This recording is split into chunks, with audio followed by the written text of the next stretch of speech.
Assalamualaikum warahmatullahi wabarakatuh. Berjumpa lagi dalam channel kesayangan kita, For Good Secang. Sebelum melanjutkan video ini, jangan lupa like, subscribe, dan share ke teman-teman kalian agar kalian tidak ketinggalan video-video berikutnya. Tonton video ini sampai selesai ya, supaya kita dapat mengerjakan tugas dari Bu Guru.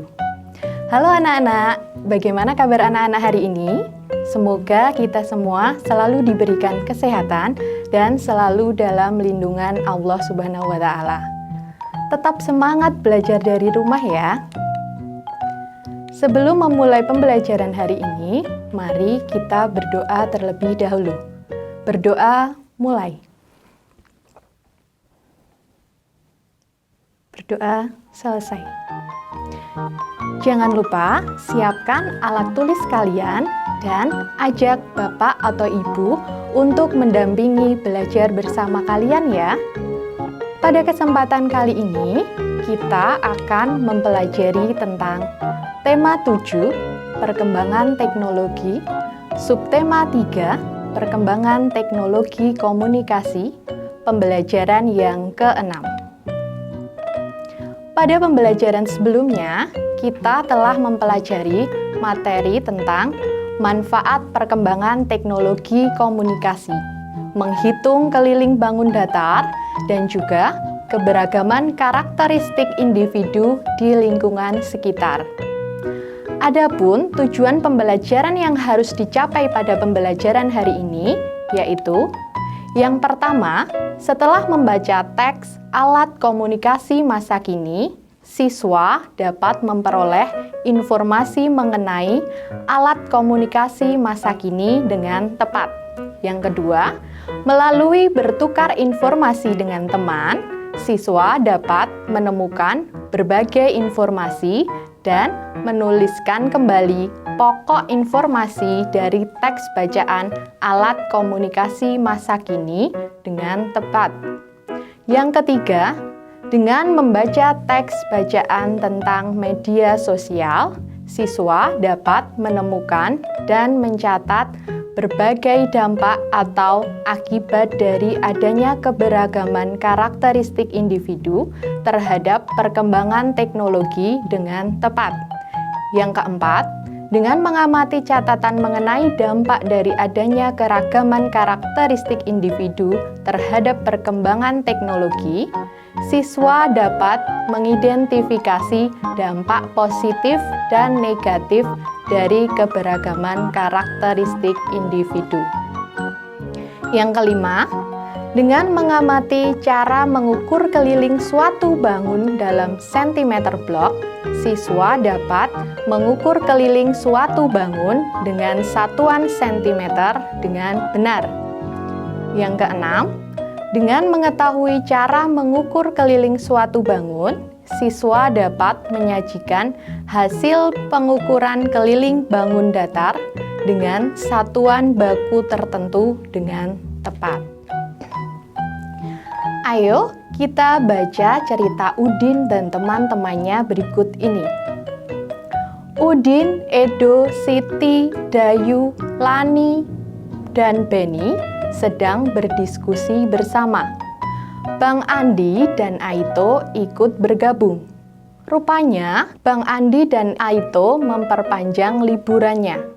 Udin dan teman-teman mengamati letak negara Jepang melalui bola dunia. Ternyata, letaknya cukup jauh dari Indonesia. Siti bertanya kepada Aito mengenai cara berkomunikasi dengan keluarga di Jepang. Aito menjelaskan bahwa kini banyak media yang dapat digunakan berkomunikasi. Salah satunya melalui aplikasi penyampai pesan. Mari kita temukan informasi mengenai aplikasi penyampai pesan. Alat komunikasi masa kini. Manusia membutuhkan alat komunikasi untuk menyampaikan pesan dan informasi.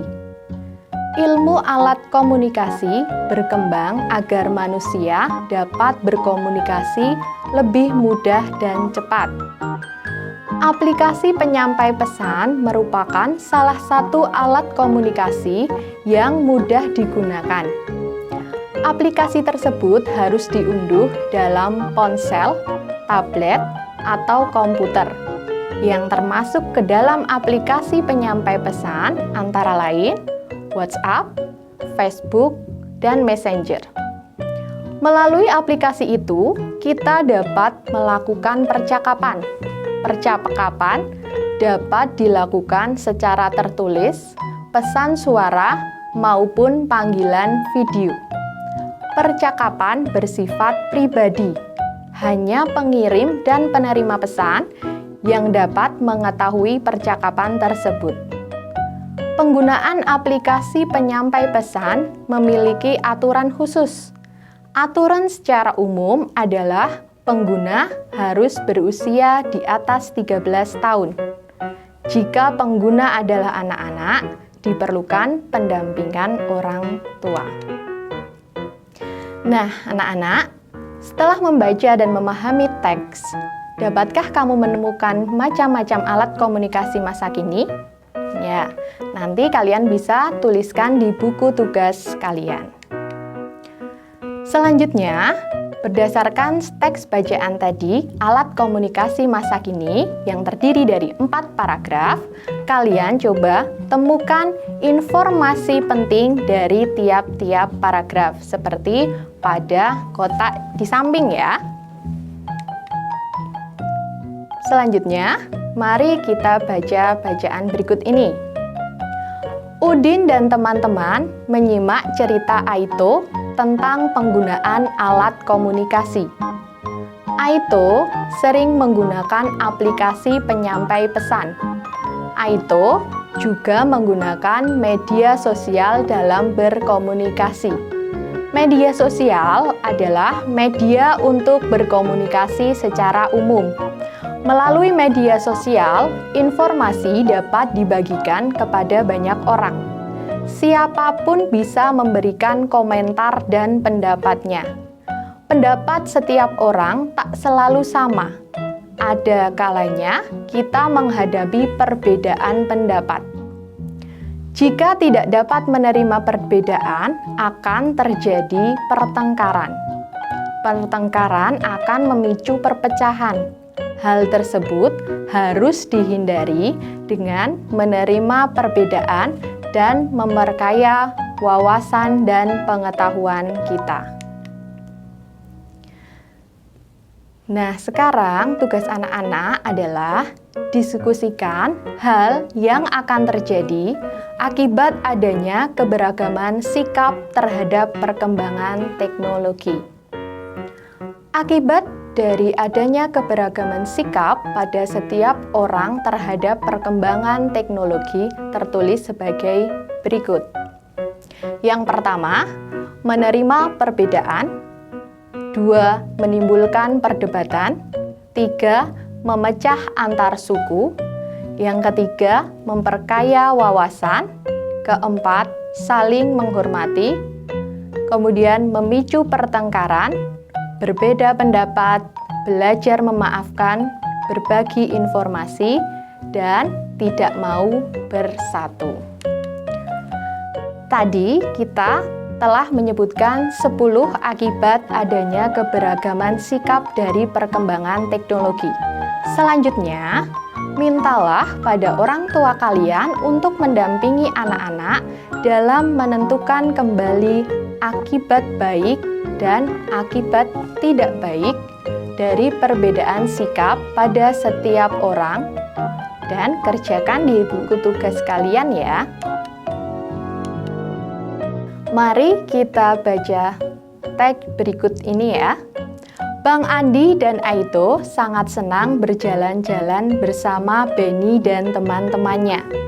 Benny dan teman-teman juga senang karena memperoleh ilmu yang banyak dari Bang Andi dan Aito. Bang Andi dan Aito kuliah di bidang teknologi informasi dan komunikasi. Bang Andi menunjukkan berbagai alat yang dapat digunakan untuk berkomunikasi. Alat tersebut dinamakan gawai. pada umumnya gawai berbentuk persegi. Di sekeliling layarnya selalu ada bingkai. Bingkai tersebut sama seperti keliling pada suatu bangun datar. Anak-anak, kita dapat mengukur keliling suatu bangun datar. Salah satu alat ukur yang digunakan adalah menggunakan satuan panjang. Keliling bangun datar merupakan penjumlahan ukuran sisi sebuah bangun datar. Ayo kita perhatikan gambar di samping ini ya anak-anak. Bagaimana cara mengukur bangun datar di samping? Kotak-kotak persegi dapat membantu menghitung keliling satuan bangun. Pada gambar di samping, satu sisi persegi menunjukkan satu satuan panjang atau 1 cm. Perhatikan contoh persegi di samping. Untuk menghitung keliling persegi di samping, kita dapat melihat pada bagian sisi kiri terdapat 3 sisi persegi, yang artinya 3 satuan panjang. Bagian bawah ada 3 satuan panjang, kanan ada 3 satuan panjang, dan atas juga ada 3 satuan panjang. Jadi, kita dapat menuliskan 3 tambah 3 tambah 3 tambah 3 sama dengan 12. Jadi, keliling bangun di samping adalah 12 cm. Selanjutnya, mintalah orang tua kalian untuk mendampingi mengerjakan soal di samping ya. Kerjakan di buku tugas kalian. Sebagai contoh, untuk soal nomor 1, kalian hitung semua sisi pada persegi satuan, seperti contoh berikut ini. Ya, ini ya bangunnya. Jadi kalian hitung semua sisinya. Dari contoh ini dapat kita lihat bahwa ada 10 sisi. Ada 10 ya, 10 satuan panjang. Jadi, keliling bangun datar di samping adalah 10 cm. Jadi anak-anak, pada pembelajaran hari ini kita telah mempelajari tentang berbagai macam alat komunikasi masa kini. Kemudian yang kedua, akibat atau dampak keberagaman karakteristik individu terhadap perkembangan teknologi komunikasi. Yang ketiga, mengidentifikasi dampak positif dan negatif dari keberagaman karakteristik individu. Dan yang keempat, mengukur keliling bangun datar dengan satuan sentimeter. Setelah mempelajari tema 7, subtema 3, pembelajaran yang pertama sampai dengan yang keenam, diharapkan kalian telah memahami tentang yang pertama, memahami bahwa setiap orang berbeda. Yang kedua, menentukan keliling bangun datar. Yang ketiga, menyelesaikan masalah tentang keliling bangun datar. Yang keempat, mengetahui cara menjaga keselamatan diri di kolam renang. Yang kelima, mengetahui cara menjaga keselamatan diri di kolam renang. Selanjutnya, membuat gambar sebagai hiasan untuk mempercantik suatu benda. Kemudian, membaca teks informasi tentang teknologi perkembangan komunikasi dan tentang meringkas teks informasi tentang teknologi perkembangan komunikasi. Untuk pembelajaran hari ini, Ibu cukupkan sekian. Apabila ada kata-kata yang kurang berkenan, Bu Guru mohon maaf. Tidak lupa, Bu Guru ingin mengingatkan kepada anak-anak untuk selalu mematuhi protokol kesehatan, makan makanan bergizi, berolahraga, dan istirahat yang cukup. Selamat belajar dan semoga pembelajaran hari ini bermanfaat untuk kita. Wassalamualaikum warahmatullahi wabarakatuh.